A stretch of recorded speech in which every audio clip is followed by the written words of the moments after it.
Alright YouTube, it's Maine back again. I'm going to show y'all exactly how you can make $10,000 selling 10 cars a month from home.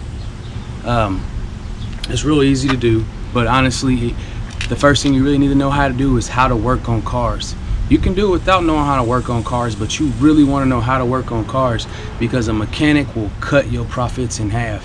Man, honestly, man, I come from nothing. So I know how it is. Like, yo, what do I do if all I got is $1,000, $2,000, and my passion is fixing cars, and I want to be a dealer. All right. Step one: you need to figure out your laws in your town. Figure out your laws in your state. Figure out what it's going to cost you totally to run a business. What I mean by that is you need to figure out the regulations on what it's going to cost to even get a license as a dealer. You want to be a dealer or you want to be a wholesaler. And the difference is the wholesaler can sell to just dealers or auction. You can't sell to public. That's what it is. And to be a dealer, you can only sell from your car lot. And you can sell if you come from absolutely nothing at all like I did. That's not your first step. This is what I did. This was my journey. I went to a Votech school simply because it wasn't even to flip cars. To get to a job, you need a car. To maintain a car, you need to know how to fix it. So it started with an oil change. Then it led to fixing hoses. Then it went to replacing timing belts. Then it went to changing alternators and so on. And before you know it, you just acquire all this information over a period of time from experience without even realizing. And there's lots of times where I challenge myself. Something will happen in my car, I'll scan it, I'll read it, and it'll throw me a code. And I'm not used to, and what I'll do is I'll Google it. I'll Google what the code is, then I'll YouTube what somebody said, how they fixed the problem, then I'll figure out if that's my problem. And if it's under the engine and I've never been there before, I'm going there.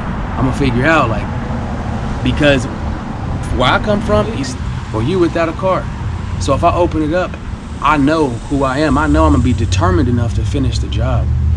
So that's pretty much how I got started. Really is going to Votech school. They taught me a little some of this, some of that. Fixing cars one by one, step by step. Next thing you know, I sold my first car. My first car was I sold 2001 Ford Mustang green drop top. But I bought it from Womack. He sold it to me for $1,200 bucks. Bam! I'm fresh out of high school. I got me a whip. It got a drop top. So I'm like, all right, cool. So I take that.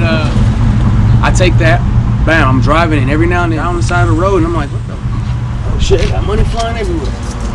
I'm not experienced enough to hold on. I'm not experienced enough to I wasn't experienced enough at the time to figure out exactly to do with the problem, how to diagnose the problem, how to fix the problem. It was over my head. So I sold the car. I sold the car for $1,200 bucks, no profit at all. That was my very first taste of selling cars. And even then I wasn't really even interested in selling. Step two, I took that $1,200 bucks, I ran it back. I bought me I had some little money saved up. I bought me a Honda Civic. It was white. It was white with a spray painted black line, not even down the middle, but off to the side on it, down the driver's side. Had a kill switch, turn on or off, which would allow the ignition to start. So bam, I bought that. What was it? 1,700 bucks. I'm riding around town. That's how I'm getting back and forth to automotive school to figure out how to work on these cars. It's an automatic first gear, second gear, not manual. You know, drive one, drive two, drive three. So I'm going, running the RPMs up like crazy, just not even thinking at all. Bam, I'm on the middle of the highway.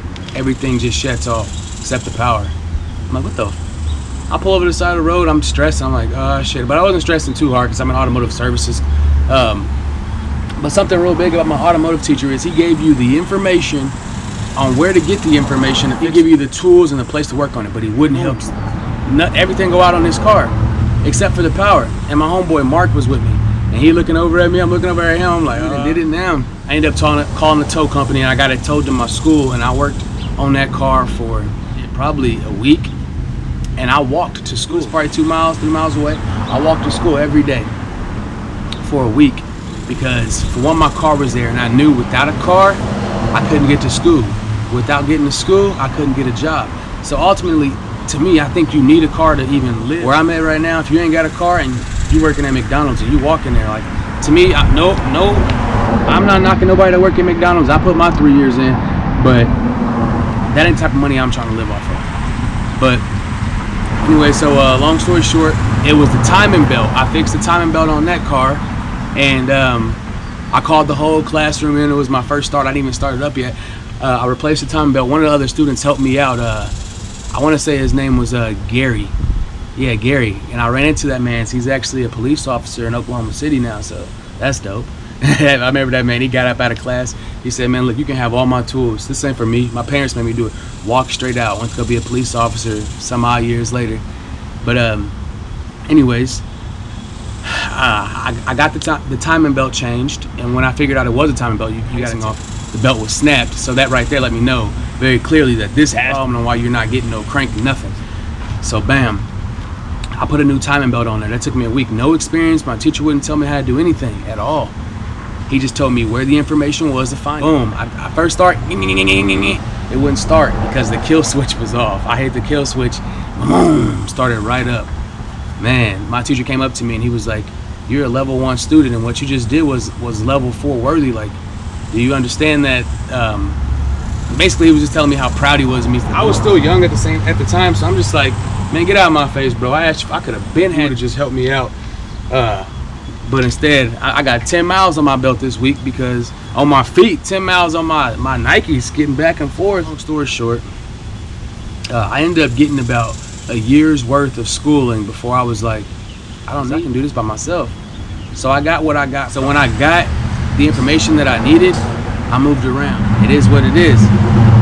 So look, this is pretty much how I've done it.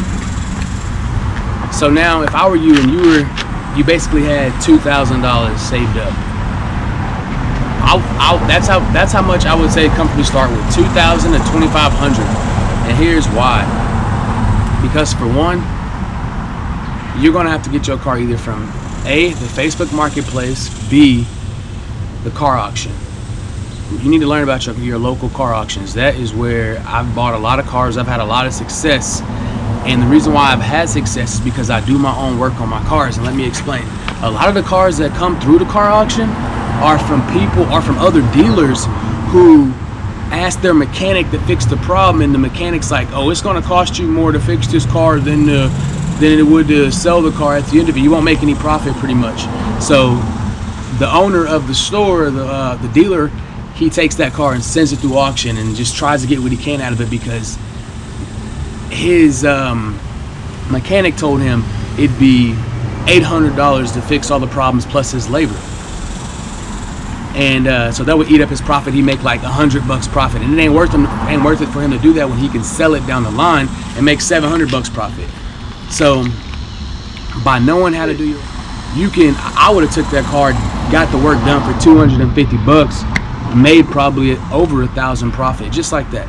So that's pretty much why you're gonna have to go to auctions. You're gonna have to know how to work on your own cars, because half of these cars, every single car that I've had, I've bought over, what's this year, probably 20 cars from the car auction this year. And that's light. I know that's light, but you gotta understand, I come from nothing. I know you're thinking you got all that money in your pocket. I make very smart investments. I won't allow myself to make a bad investment if I know the numbers aren't there. But aside from that, when I find what's good, I stick with that. So I found a pretty good car yesterday, actually.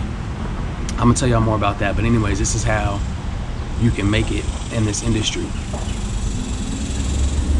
Take $2,500, go to the car auction, only buy the car for less than $1,500. So you stand with me? You buy the car less than $1,500, but you gotta make sure that the car is worth at least $1,000 or more than what you paid for it. So if you buy it for $1,500, you need to make sure that it's worth $2,500. All right. So now you got that squared off. Now you got your math together, so you can figure out exactly what you're going to invest in. So let's say This right here is a Hyundai Elantra. You look on Blue Book value, the Hyundai Elantra is worth, it has 160,000 miles and it's worth $3 grand. Bam, I gave $1,300 for it. All right, now it needs $300 worth of work. You put the $300 worth of work into it, bam, now it's a $1,600 car and it's worth $3 grand. You sell the car knowing that you only need $1,000 profit. You only need $1,000 profit. That's how much I need. You can be, I'm not like that. Like, all I need is what I need out of the car to maintain my business. So $1,000 profit is what I need. I got $1,600 into it. Bam. I need to sell this car for $2,600. It's worth $3 grand. Ever come to you talking about, oh man, some of the cars you're gonna say, Blue Book says it's worth this and that. Blue Book says it's worth. There's aggressive salesmen. They'll be like, well, will Blue Book cut you a check? Oh no, I won't go. Man, I'm telling you. But anyways, so I try and keep my numbers where I need them to make sure I can make my $1,000 every single car profit, while also staying under how much it's worth on Blue Book, because every time they come, they're gonna already search through Blue Book. They're gonna see that they're already getting the best deal possible. They're gonna see that you're giving them $400 or $500 less than Blue Book while still maintaining your profit. And now they trust you because you sell them cheap cars. You're the guy that sells cheap cars, but really maintaining your number in that $1,000 profit. So that's how I run my business. That's how I've been working it. And I've had maybe 2 cars out of all the cars I've sold go bad simply because of my experience years ago. This year I had 1 car, it didn't even go bad. I just sold it for exactly what I bought it for, only because that was my homeboy. And that's just what it was with him. The last car I bought a minivan. I bought it for $845 total after everything.